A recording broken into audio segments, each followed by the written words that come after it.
Thank you, Mr. Speaker. I'll take under 1 minute. I was stood down by the point of order by Majority Leader. And my last question actually was to IPOA. And I wanted to ask them how safe they are investigating people who have power to arrest and carry firearms. And Mr. Speaker, because I say this because Lawyer Willie Kimani was doing exactly what IPOA does, and he lost his life. So what is the security guarantee for IPOA? And DIG did not get my question, Mr. Speaker. He's saying that I claimed that investigation about this death has been speedy. I was talking about investigation about the claim made by DIG Lagat. It was speeded up. That is what I meant.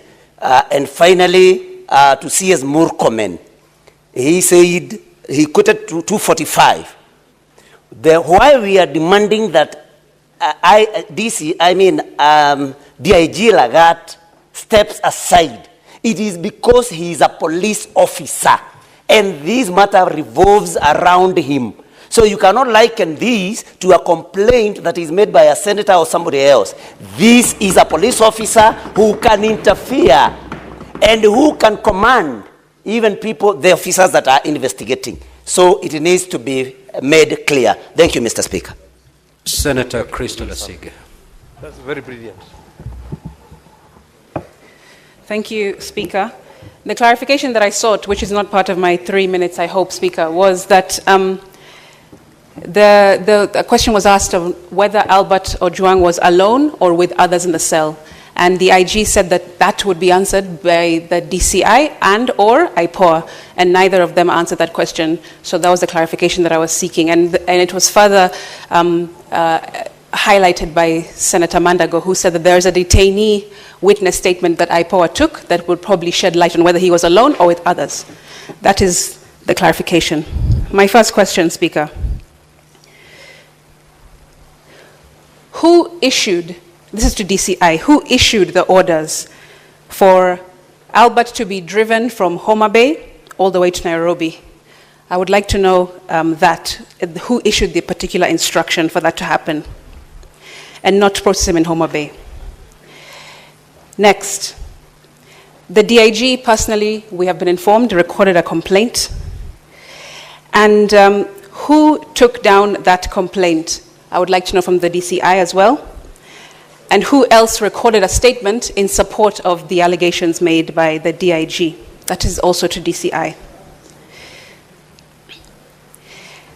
Next is to the IG. I know that the IG Speaker already has said that many of the questions will be answered or will be revealed once investigations are complete, but this one perhaps he can answer directly. This is to the IG. You said in your first media brief that the cause of death was that he hit his head on the wall, Albert. And you've just clarified that that was wrong information given to you by the primary report by an officer. Who was this officer who gave you this false information that you then issued in your first media briefing that misled the country as of the cause of death? That is what I want to know. And the reason I ask this is because if someone saw and alleged that he had repeatedly hit his head on the walls. Senator Tobiko.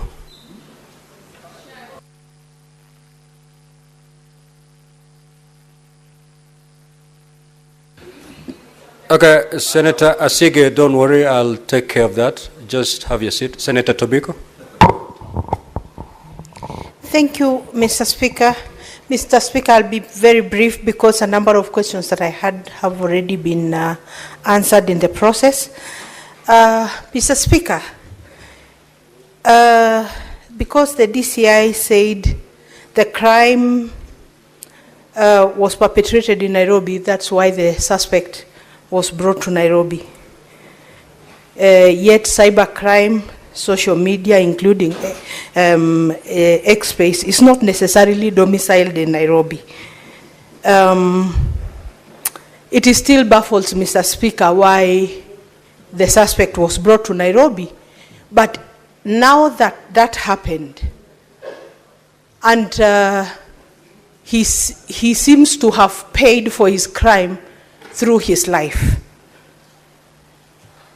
What then, Mr. Speaker, will be the recourse for a murder of this young man who has been murdered by the police? What will then be, the recourse for the family and for Kenyans in general, Mr. Speaker? Because there seems to be a crime on top of another crime, Mr. Speaker. Mr. Speaker, I had also wanted, but the lady from IPOA has responded, I had wanted to know whether the interdicted officers have recorded their statements and what is the account of the account of the deceased.